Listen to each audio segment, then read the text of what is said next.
Filing your taxes in Canada doesn't have to be complicated.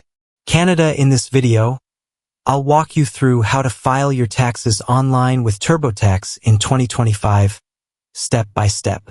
Whether it's your first time or you just want a quick refresher, this guide will make the process simple and stress-free.